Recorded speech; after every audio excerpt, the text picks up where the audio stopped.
Hello viewers, নমস্কার। কেমন আছেন সবাই? আশা করি ভালো আছেন। আমিও ভালো আছি। আবারও চলে আসলাম আপনাদের সামনে নতুন একটা রেসিপি নিয়ে।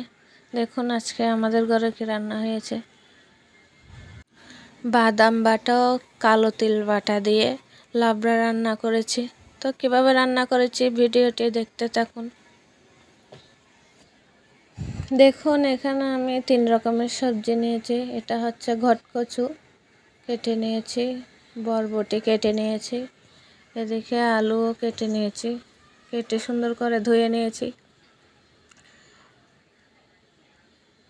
এরপর নিয়ে নিয়েছি বাদাম বাটা ও কালো তিল বেটে নিয়ে নিয়েছি।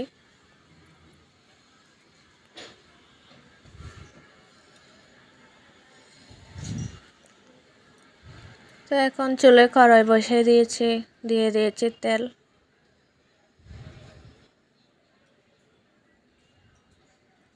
তেল গরম হলে এখন দিয়ে দেব আমি শুকনো লঙ্কা, তেজপাতা আর 5 ফোড়ন।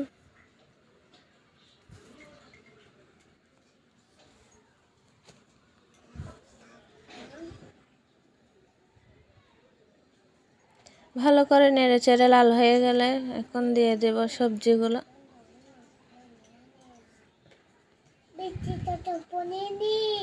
সবজিগুলো ভালো করে নেড়ে চেড়ে ভেজে নেব।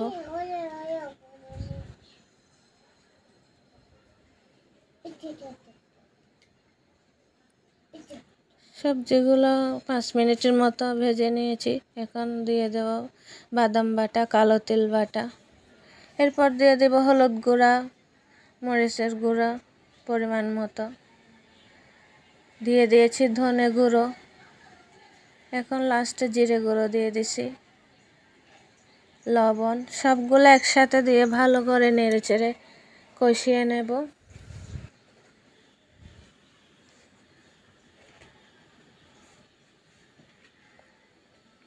একটু জল দিয়ে দিয়েছি। এখন ভালো করে কষিয়ে নেব। 5 থেকে 7 মিনিট কষানোর পর এখন আমি পরিমাণ মতো জল দিয়ে দিয়েছি। দেখুন জাল উঠে গেছে, এখন সবজিগুলো সিদ্ধ হচ্ছে।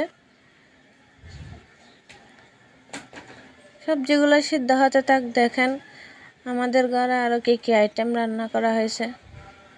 আজকে যেহেতু বৃহস্পতিবার, আমাদের গুরুবার, বৃহস্পতিবারে আমরা নিরামিষ খাই, সেজন্য ভাজাভুজি, সয়াবিনের তরকারি, উপচে ভাজি, কচু ভাজি সবগুলো করছে। এদিকে দেখেন সবজিগুলো সিদ্ধ হয়ে গেছে। এখন সবশেষে একটু চিনি দিয়ে দেব। চিনি দিলে তরকারির স্বাদটা একটু ভালো লাগে আর কি। তো দেখুন রেডি লাবড়া। এখন আমি পরিবেশন করে নিয়েছি। আপনারা চাইলে এভাবে বাদাম তিল বেটে যে কোনো সবজি থাকলে আপনারা লাবড়া রান্না করে খেতে পারেন। দেখেন আজকে দুপুরের মেনু সাজিয়ে নিয়েছি।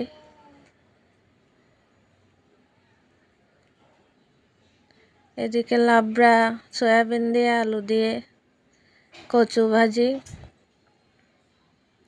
উপচে ভাজি, আলু বরবটি ভাজি। তো ভিডিওটি ভালো লাগলে সবাই শেয়ার দেবেন, লাইক করবেন, ফলো করবেন। নমস্কার।